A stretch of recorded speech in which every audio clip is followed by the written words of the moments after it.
Walk into any grocery store and you'll probably see piles of apples that look almost the same, round, shiny, and familiar. Yet one simple choice often sparks debate: green apple or red apple. Some people swear by the crisp, sour bite of green apples, while others love the sweet, juicy comfort of red ones. At first glance, the difference seems obvious. One is green, the other is red. Today we're diving deep into the real differences between green apple versus red apple, beyond appearances. Behind that color difference lies a story involving genetics, chemistry, flavor development, nutrition, and even how our brains perceive taste. So let's get into it, right here, on History of Simple Things.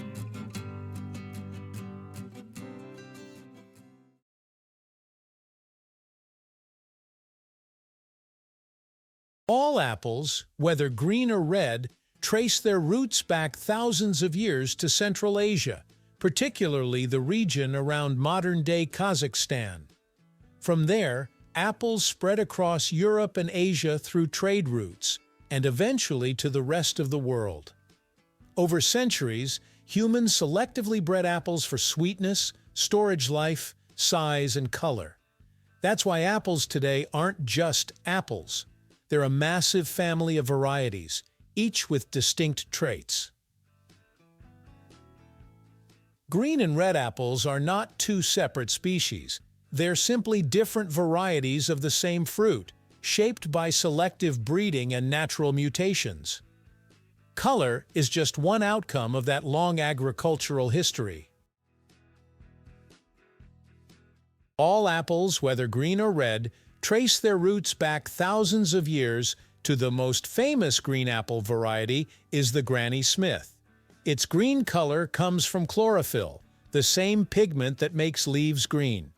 In green apples, chlorophyll remains dominant even as the fruit matures. Unlike red apples, green apples don't develop high levels of anthocyanins, the pigments responsible for red, purple, and blue colors in plants.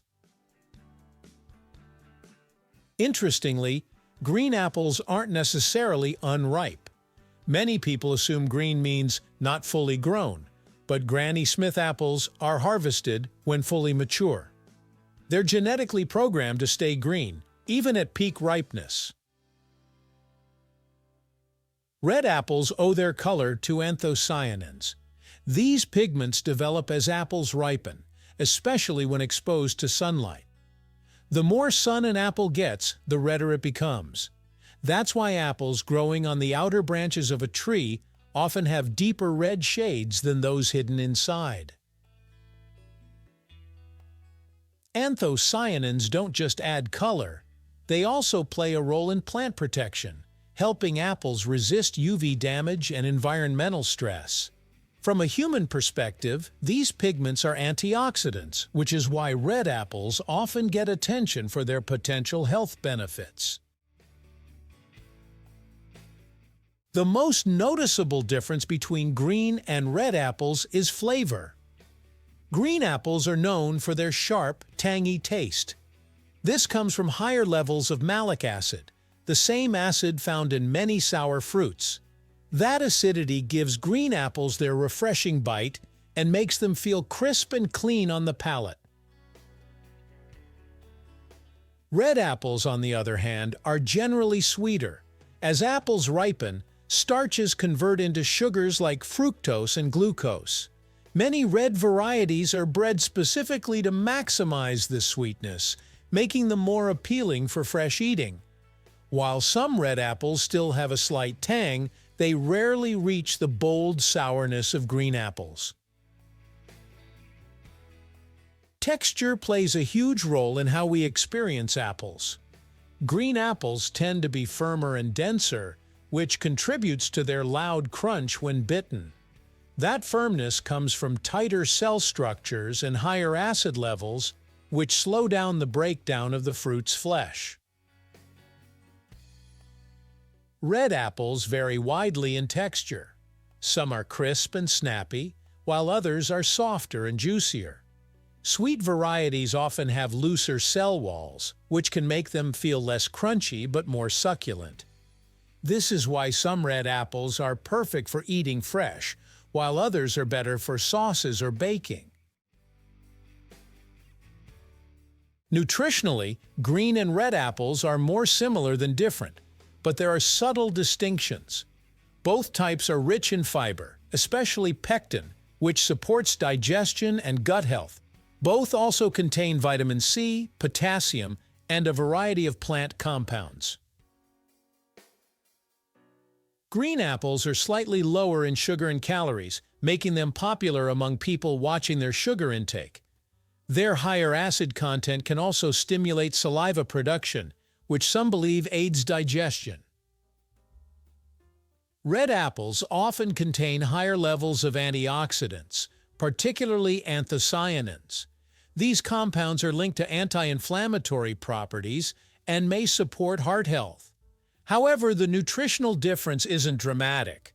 Both apples are healthy choices. When exposed to heat, green and red apples behave very differently. Green apples hold their shape better when cooked, thanks to their firm texture and high acid content. That's why they're often used in pies, tarts, and baked desserts where structure matters.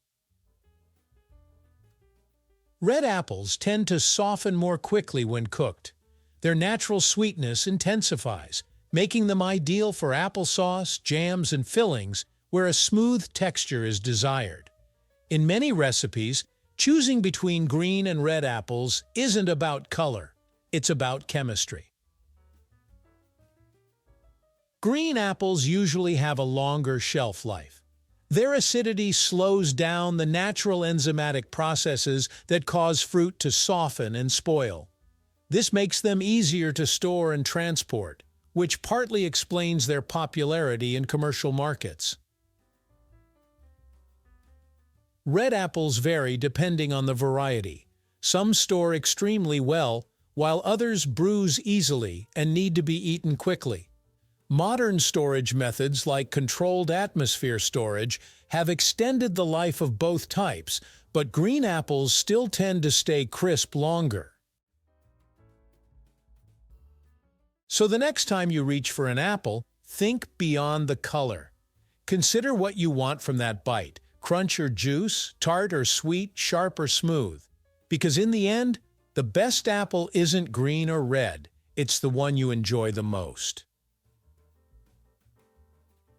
Thank you for watching. If you have suggestions for our next video, feel free to share them in the comments below. We'll be sure to give you an acknowledgement for your contribution. If you enjoyed this video, please check out our other bingeable channels.